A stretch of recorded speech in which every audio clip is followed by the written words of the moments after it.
방금 소개받은 SK플래닛의 이준섭입니다. 지금부터 그동안 저희가 한 6년 동안 개발한 데이터 플랫폼에 대해서 설명을 드리겠습니다. 제일 먼저 간단하게 지난 6년간의 히스토리에 대해서 잠깐 말씀을 드리고요. 그 다음에 지금 저희가 가지고 있는 데이터 플랫폼의 아키텍처를 좀 설명을 좀 드리고, 그 다음에는 우리가 가지고 있는 데이터 플랫폼을 가지고 SK텔레콤과 SK플래닛의 서비스에 어떻게 적용하는지 실제 사례를 보여드리도록 하겠습니다. 그리고 장표에 적지는 않았는데 어느 정도의 효과가 나고 있는지 이런 거에 대해서 말씀을 드리겠습니다.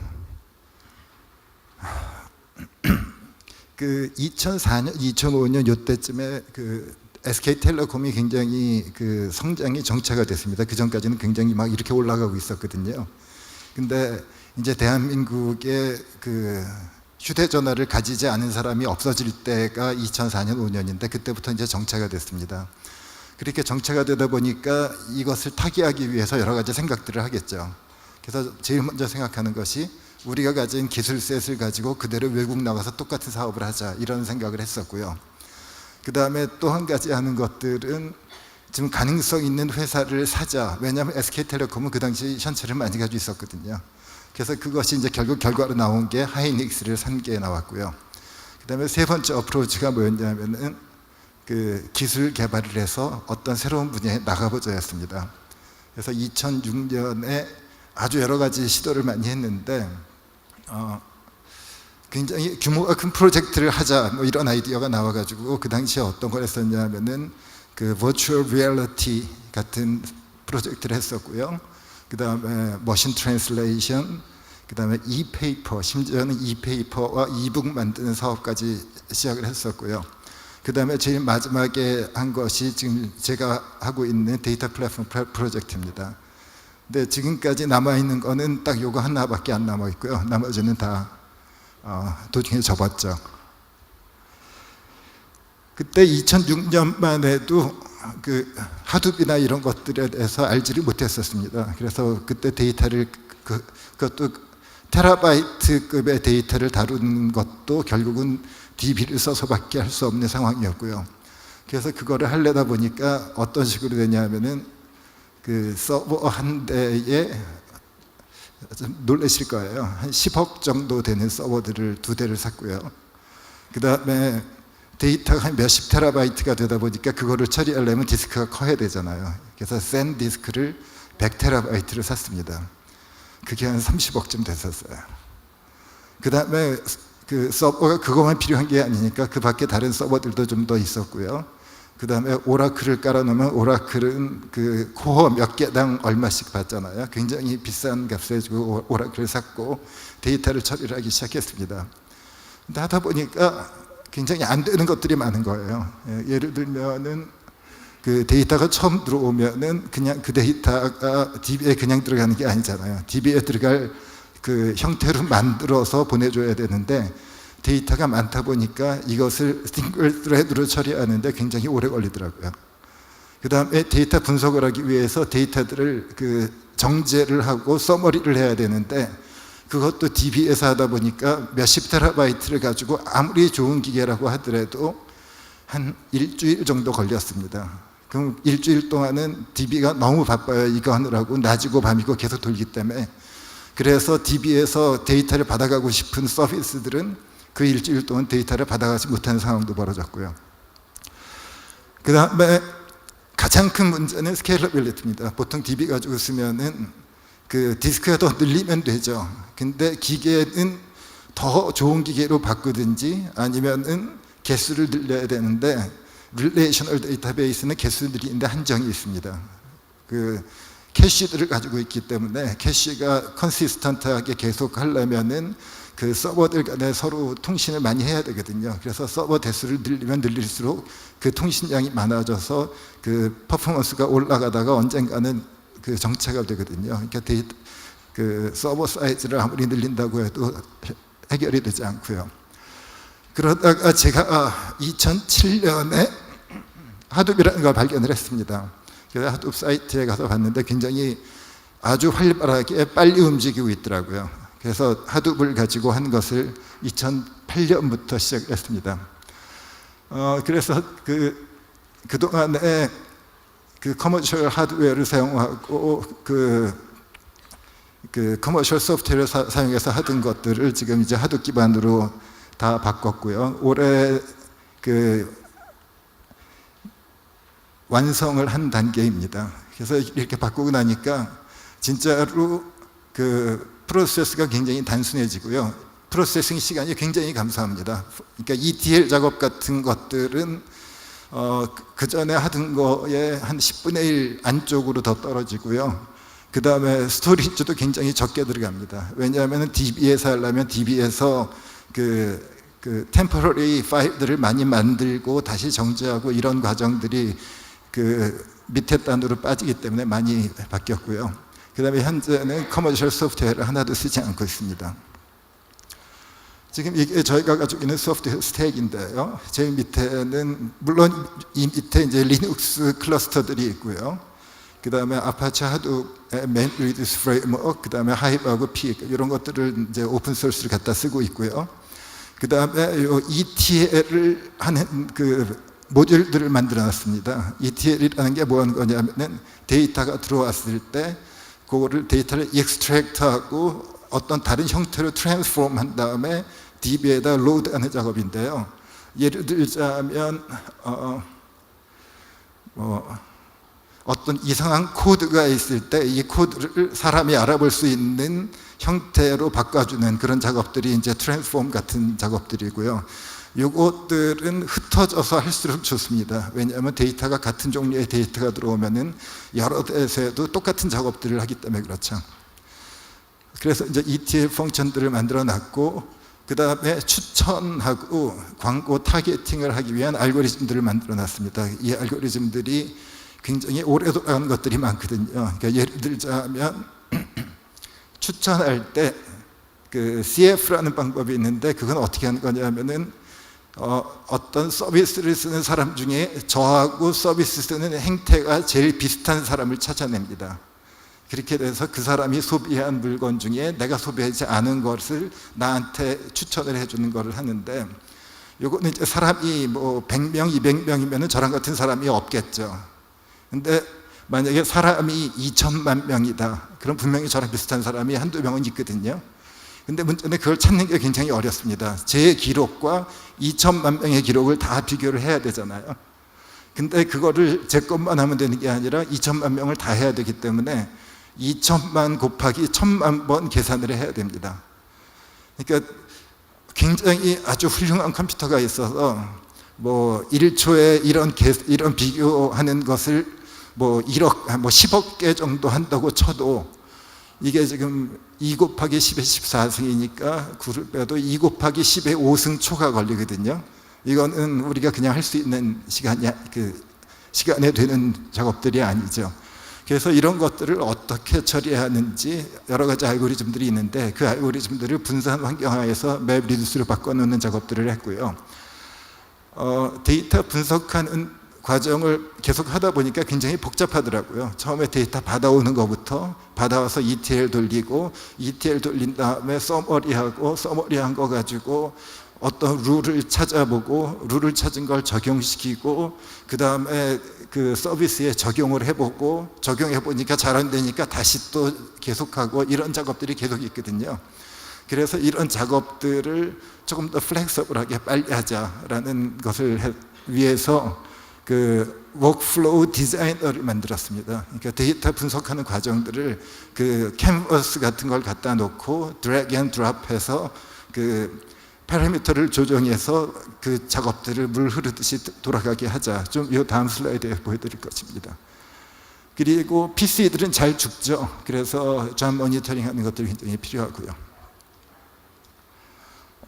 이것이 제가 조금 아까 말씀드린 캔버스입니다. 워크플로우 디자이너인데 예를 들면 여기 이제 라이브러리들이 이쪽에 있는 거고요. 그래서 임포트를 한다 그러면은 여기서 드래그 앤 드롭하면 이 박스가 나옵니다. 박스가 나오면 그 다음에 path name을 해주고 딜리미터는 뭐다, 뭐 컬럼 네임은 어떻고 이런 것들을 써주면은 그 파일을 읽어오게 됩니다. 그 다음에 ETL 작업 중에 이제 aggregate해라. 그럼 여러 개의 파일들을 합쳐주란 얘기인데, 여러 개의 파일들을 aggregate를 drag and drop 한 다음에 화살표를 연결하면은 이쪽에 있는 파일들이 하나로 이제 뭉쳐지게 되죠. 그래서 이런 식으로 해서 매번 그 코딩을 하는 것이 아니라 미리 짜져 있는 라이브러리들을 가지고 다른 방식으로 연결을 해서 여러 가지 분석 작업을 하자라고 만들었고요. 이거 3년쯤 전에 저희가 멜론의 그 추천 리스트를 줄 때 썼던 작업입니다. 멜론에는 로그 파일이 3가지가 있거든요. 스트리밍이 있고, 프리 다운로드가 있고, 정액제가 있고 이렇습니다. 그래서 파일 3개를 임포트한 다음에 3개를 합쳐주고, 그 다음에 요거는 이제 피보팅이라 그러는데 X축, Y축 이렇게 바꿔주는 역할을 하는 거고요. 그 다음에 이제 이쪽에 제일 중요한 Association Rule Mining이라는 작업입니다. 이건 어떤 거냐면은 한 사람이 그 소비하는 제품들을 쫙 늘어놓고 벡터로 놔두고요. 그 어떤 특정 2개의 상품이 얼마나 많은 사람이 2개를 동시에 소비를 했나를 보는 겁니다. 그래서 전체가 1000만 명인데 100만 명이 이 2개를 같이 소비했다 하면은 10%의 확률로 하나를 소비했을 때 그 다음 걸 소비할 확률이 있다는 거죠. 이것도 생각해 보시면은 n 스퀘어의 알고리즘이거든요. 그런데 그런 것들을 어떻게 풀어서 그 처리하는지 한 것이 이제 이 알고리즘이고요. 그 다음에는 뭐 이거 가지고 소팅하고 랭킹 매기고 뭐 이것저것 해서 그 DB에다 밀어 넣어주면 나중에 서비스에서는 이 DB를 보고서 어떤 사람한테는 어떤 그 음악들을 추천을 해줘야 되는지를 보여주는 거죠. 그럼 이제 그 스케줄러가 이 잡을 언제 시작할지를 매일 정해놓고 있습니다. 그래서 매일 그 특정 시간이 되면은 이 잡들이 돌면서 이런 그림이 나오죠. 그래서 각 노드들이 어느 정도 시간에 다 해결이 되는지 이런 것들을 보여줍니다. 그래서 2009년 말부터 그 당시 SK텔레콤이죠. SK텔레콤에서 그 빅데이터 처리하는 플랫폼으로 이걸 만들어 놓고 이름을 스페이드라고 이름을 줬고요. 이거를 지금까지 계속 쓰고 있습니다. 근데 쓰다 보니까 자꾸 불만이 생기잖아요. 여기서 가장 큰 불만은 뭐였냐 하면은 지금 이 잡들이 이 박스 하나하나가 맵 리듀스가 하나씩 돌아가는 거거든요. 그러니까 맵 리듀스밖에 안 됩니다. 사실은 그거 말고도 C 코드로 돌릴 일도 있고 쉘 스크립트 돌릴 일도 있고 다른 것도 할 일이 있는데 지금 요거는 맵 리듀스밖에 처리를 안 해요. 그래서 지금 새로 이 후속 버전을 만들고 있고 거의 완성 단계입니다. 그 다음에 또 한 가지는 어떤 한 노드가 완성이 된 다음에 2군데로 동시에 가고 싶을 때가 있는데 그게 없었고요. 그 다음에 또 복잡한 것 중에 하나가 맵 리듀스라는 프로그램을 다 아시겠지만 맵이 다 끝나야지 그 다음에 리듀스를 수행을 하거든요. 근데 어떤 맵은 이상하게 데이터를 많이 가지고 있다든지 딴 맵들보다 이런 일이 벌어지면은 요 하나 노드 때문에 다른 맵들이 다 끝났음에도 불구하고 시간이 오래 걸리게 됩니다. 그래서 이런 것들을 모니터링을 하는 툴들을 지금 만들었고요. 그 다음에 저희가 지금도 수십 개의 서비스에서 데이터를 받아오고 우리가 데이터를 전해주는데 지금 이게 서비스마다 계속 협상을 하면서 애드혹으로 가고 있거든요. 그래서 어떤 데서는 메시지 큐로 받고 어떤 데서는 FTP로 받고 어떤 데서는 뭐 HTTP 프로토콜로도 오고 받고 그래서 이제 그런 것들을 해주는 그 시스템을 하나 만들고 있고요. 그래서 이게 새로 만든 아키텍처입니다. 제일 먼저 워크플로우를 처리하는 엔진이 있고요. 그 다음에 이 포스티노라고 이름 붙인 것들이 데이터를 주고받는 것을 그 컨트롤 하에서, 그러니까 데이터를 받았으면은 다 받았다, 그 다음에 실패했다 이런 것들을 다 기록을 해놓고 있는 거고요. 그 다음에 이제 이게 CIS라고 계속 모니터링을 하면서 이 잡들이 잘 돌고 있나 그런 것들을 보여주는 작업입니다. 이제 추천 쪽 말씀을 드릴 텐데요.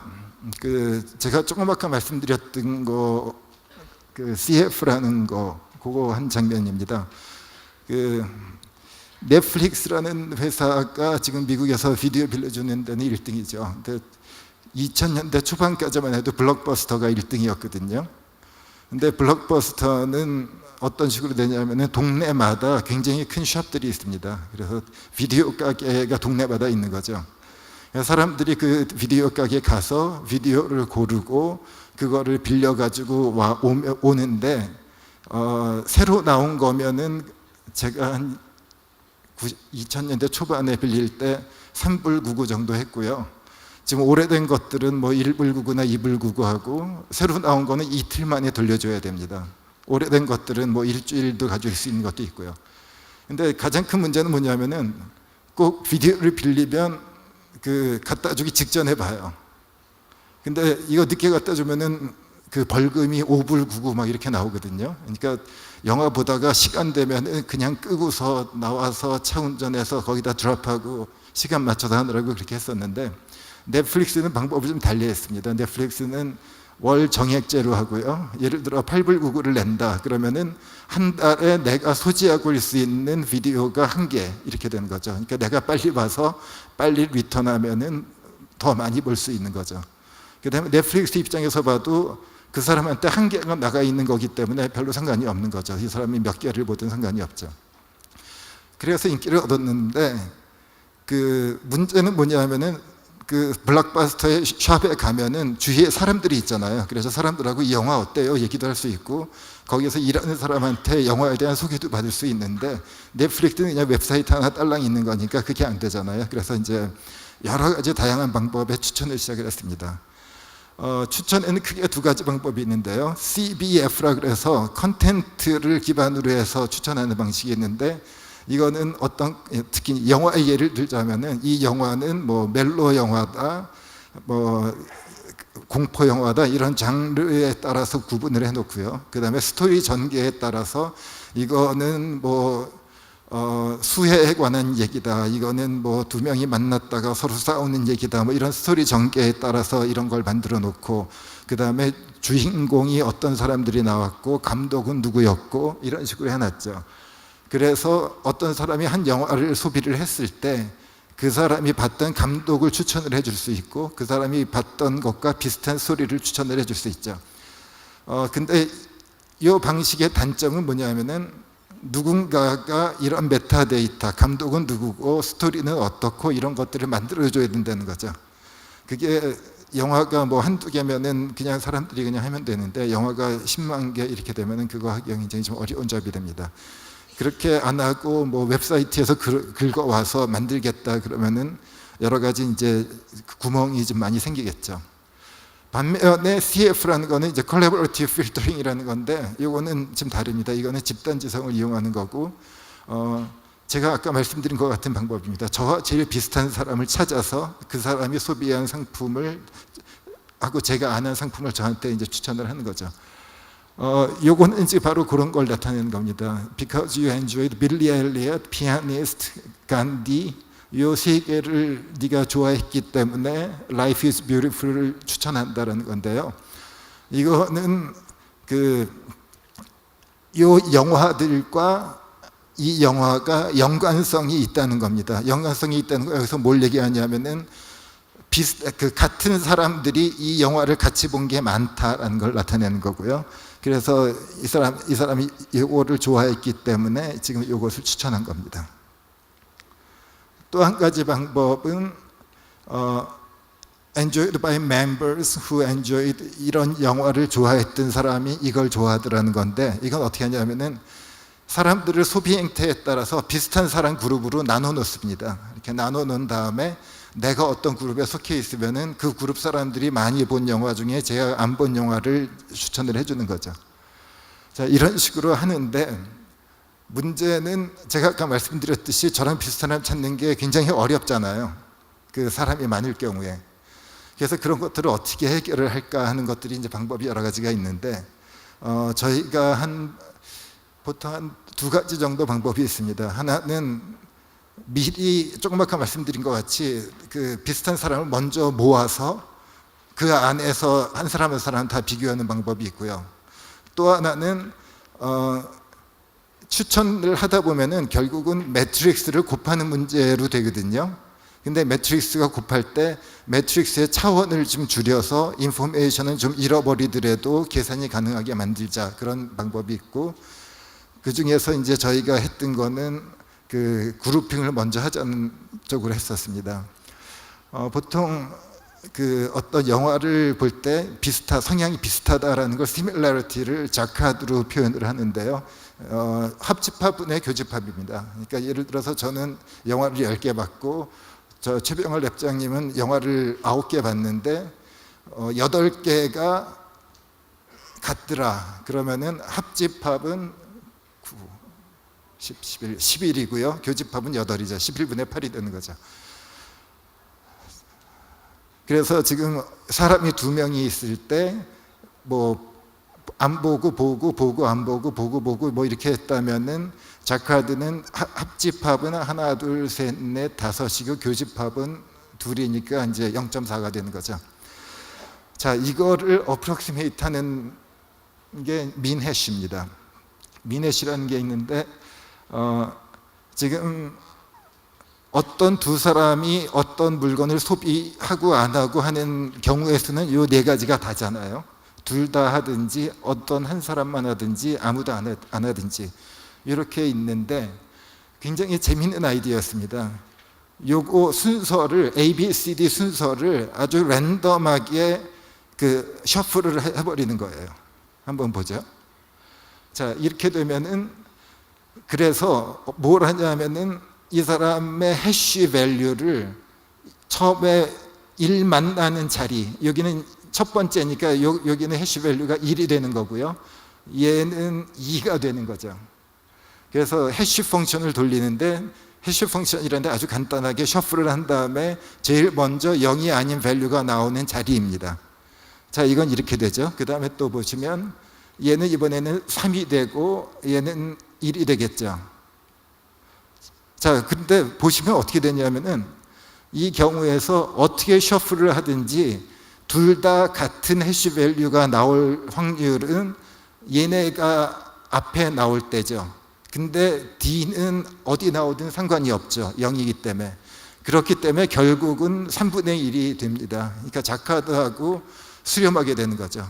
그러니까 이런 해시 펑션을 많이 여러 번 돌리면은 그 두 사람 사이 자카드하고 비슷한 값이 나오는데 이 해시 펑션 자체가 굉장히 간단해요. 그러니까 ax 플러스 b 모드 c 이겁니다.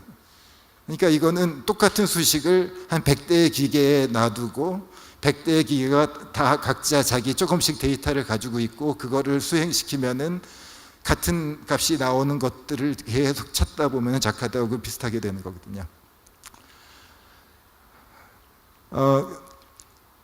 그래서 조금 전에 말씀드린 것 같이 ax 플러스 b 뭐 k이고요. 그래서 그 자카드를 구한 다음에 이것들을 콘캐티네이션 하는데 이 자세한 내용 좀 생략을 하겠습니다. 이거는 실제로 티스토어에서 저희가 그 추천 리스트 만들 때 사용하는 방법이고요. 그 제일 앞에가 여기가 이제 유저 아이디고 이 사람한테 나오는 해시 밸류들 이런 것들을 나중에 모아서 비슷한 나랑 한 번이라도 겹쳤던 사람들을 같이 모으고요. 그 다음에 내 기록과 나랑 겹쳤던 사람들의 기록을 비교를 해서 나랑 제일 비슷한 사람들을 찾아내는 거죠. 자, 이런 방법이 있고 조금 아까 말씀드린 것 같이 매트릭스를 좀 쪼개서 하는 방법이 있고요. 그 다음에 또 하나 재미있는 방법이 있어서 이걸 좀 소개를 시켜드릴까 합니다. 소셜 네트워크 분석을 한다고 하는데요. 보통 소셜 네트워크 분석하면은 뭐 트위터에서 사람들이 리트윗을 날리고 뭐 그 뭐죠 팔로워가 되고 이런 것들을 분석하는 거구나라고 생각들을 하시게 되는데 꼭 그렇지만은 않습니다. 소셜 네트워크는 우리 제가 자체적으로 만들 수가 있거든요. 예를 들어서 티스토어의 예를 들면은 티스토어에서 같은 앱을 산 사람 그 두 사람 간에는 링크가 있다고 가정을 할 수 있습니다. 그러니까 저와 어떤 사람이 같은 앱을 5개를 다운로드를 했다. 그럼 그 사람은 하나 같이 한 사람보다 링크의 웨이트가 좀 높아지겠죠. 그런 식으로 해서 네트워크를 만든 다음에 네트워크 분석하는 방식으로 추천하는 방법을 시도를 해봤는데 굉장히 재밌습니다. 이제 설명을 드릴게요. 일단 뭐 어떤 데이터든지 데이터 프리프로세싱은 필요한 거고요. 그 다음에 어떤 거를 노드로 만들고 어떤 거를 에지로 만들 것인가라는 걸 이제 결정을 합니다. 그래서 저희 같은 경우에는 티스토어에서 사람을 노드로 하고 그 다음에 에지는 같은 그 상품을 다운로드한 것을 에지로 했고요. 반대의 경우도 했습니다. 앱이 노드이고요. 같은 사람이 산 두 개의 앱 사이에 에지가 있다는 것, 두 가지 네트워크를 만들었습니다. 그래서 네트워크를 만들어내는 거죠. 근데 이게 또 만만치가 않습니다. 왜냐하면은 티스토어 가입자가 한 1,000만 명쯤 되고요. 그 다음에 앱이랑 컨텐츠랑 이런 것들이 몇십만 개가 되거든요. 그 1,000만 명을 다 아까 같이 또 다 비교를 해봐야 되잖아요. 이 사람하고 나하고 링크가 있는지 없는지를 보려면 그 시간이 굉장히 오래 걸리거든요. 그래서 지금 범위를 좁혀서 했습니다. 범위를 좁혀서 예를 들어서 게임 쪽에만 따로 해봤더니 사람이 한 250만 명, 뭐 앱은 뭐 몇만 개 뭐 이렇게 나오죠.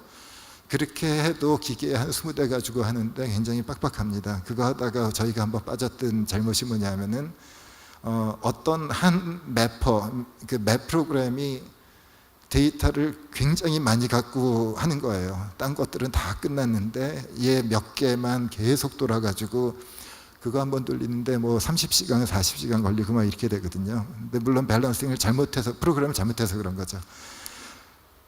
그래서 네트워크를 생성을 한 다음에 그 다음에 이제 커뮤니티 디텍션이라는 걸 하는데 거기서 네트워크 중에서도 가까운 사람들, 가까운 노드들끼리 모읍니다. 그래서 분석 가능한 크기로 그룹핑을 하고요. 그 다음에 그 아까 말씀드린 CF하고 제일 다른 건 뭐냐면은 우리가 이것저것 지표, 파라미터들을 만들어 놓을 수가 있어요.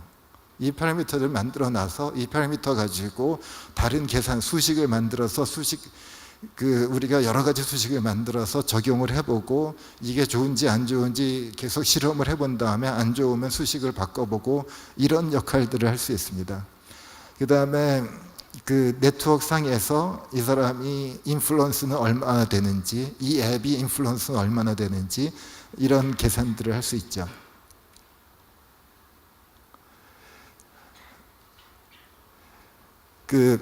저희가 지표 만든 것 중에 하나가 사람이 노드인 경우에 바잉 파워 인덱스라는 걸 만들었어요. 근데 이거는 뭐냐면은 그냥 이 사람이 그냥 비싼 앱을 많이 다운로드 받은 사람이 아니라 그 주위 사람까지 같이 봅니다. 자기 네이버까지 같이 봤을 때 그 사람들이랑 같이 산 앱들 중에 비싼 것들을 많이 산 사람 순이죠. 이건 무슨 뜻이냐면은 아무리 내가 비싼 앱을 많이 다운로드를 받았다고 하더라도 이게 만약에 다른 사람은 없이 나만 그렇다 하는 거는 추천에 별로 영향을 안 주기 때문입니다. 결국은 다른 사람들과의 관계에 있어서 그 앱을 많이 하면서 바잉 파워가 있는 사람들을 고르는 게 중요하다는 얘기죠. 그 다음에 요거는 똑같은 건데 그 상품을 제한을 좀 했습니다. 나온 지 뭐 2주일 안쪽에 있는 것만 가지고 했어요. 이럴 때는 이쪽에 파워가 높은 사람들은 얼리 어댑터일 확률이 굉장히 높죠. 그 다음에 이건 좀 재밌는 건데 프라이스 브리징 인덱스라고 해서 앱이 노드인 경우인데요. 그 앱들을 살펴보다 보니까 분명히 무료 앱인데 이 무료 앱을 구입한 사람이 다른 유료 앱을 구입한 경우가 많은 앱들이 있더라고요. 그래서 이 앱의 네이버들을 봤을 때 얼마나 많은 앱이 유료고 액수가 어떻게 되는지 뭐 그런 걸 가지고 지수를 만들었습니다. 그래서 저희들의 그 꼼수는 뭐냐면은 무료 앱을 추천해 주는데 이거 가지고도 혹시 매출에 연결이 되지 않을까 뭐 이런 거죠. 넷플릭스에서도 추천을 해주는데 주로 옛날 영화들을 많이 해줍니다. 왜냐하면은 새 영화를 계속 추천을 해주면은 DVD를 우편으로 보내는 건데 DVD로 우편 보낼 때 여러 사람한테 보내려면은 DVD를 많이 사야 되잖아요. 그래서 넷플릭스 입장에서는 옛날 영화들을 사람들이 많이 봐주는 게 제일 좋습니다. 그래서 추천할 때 그쪽으로 유도를 많이 하거든요. 그래서 이런 지수들을 만들어 놓은 다음에 추천할 때는 파워 유저 가지고 그 파워 유저 지수를 가지고 그 사람 것을 추천을 해주는 방법이 있고, 사실은 이게 훨씬 더 성능이 좋아요. 네이버, 나의 네이버들의 한 것들을 가지고 저한테 추천을 하는데요. 그때 저희가 이제 여러 가지 수식을 가지고 실험을 해봤는데, 저 노드와 나와의 링크의 웨이트와 그 다음에 저 노드의 저 노드 가진 사람의 바잉 파워와 그 다음에 그 앱의 파워 뭐 이런 것들을 하는 복잡한 수식들을 여러 가지를 만들어서 실험을 해보고 있습니다.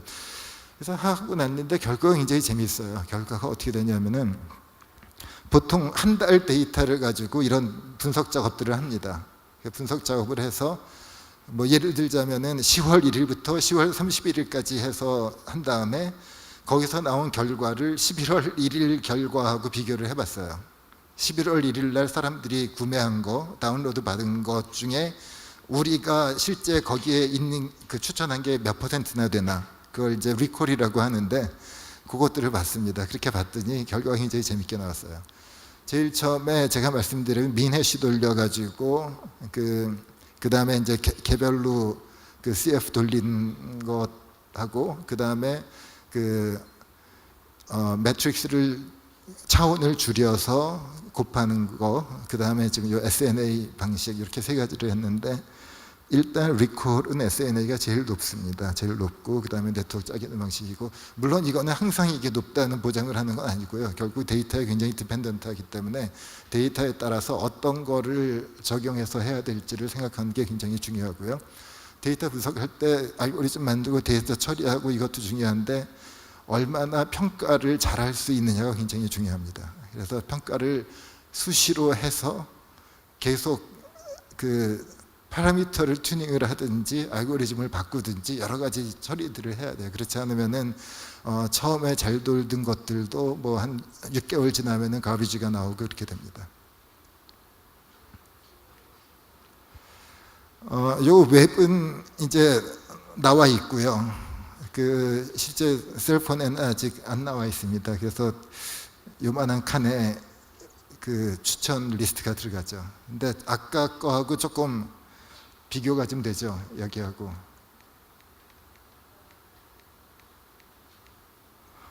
여기 보시면은 화면 전체가 추천으로 돼 있잖아요. 근데 저희 T스토어에서는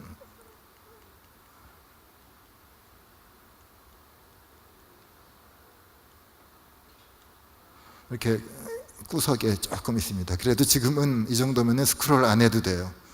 스크롤 되는 위치에 있는 것과 안 해도 되는 위치에 있는 것은 굉장히 다릅니다. 그래서 이게 실제로 저희가 T스토어 위에서 처리하는 작업들 매일매일 돌아가거든요. 한 달치를 매일매일 해서 그 다음날 적용하고 그 다음에 그 다음 하루씩 윈도우를 옮겨가면서 한 달치씩 계속 해서 매일매일 돌아가는 작업들이 상당히 복잡한 작업들이 꽤 많은 거죠. 지금까지 제가 저희 SK 플래닛, 사실 시작은 SK텔레콤에서 했죠. 거기서 만든 플랫폼에 대해서 설명을 드렸고요. 그 다음에 이거 가지고 어떤 식으로 추천을 하는지에 대해서 간략하게 설명을 드렸습니다.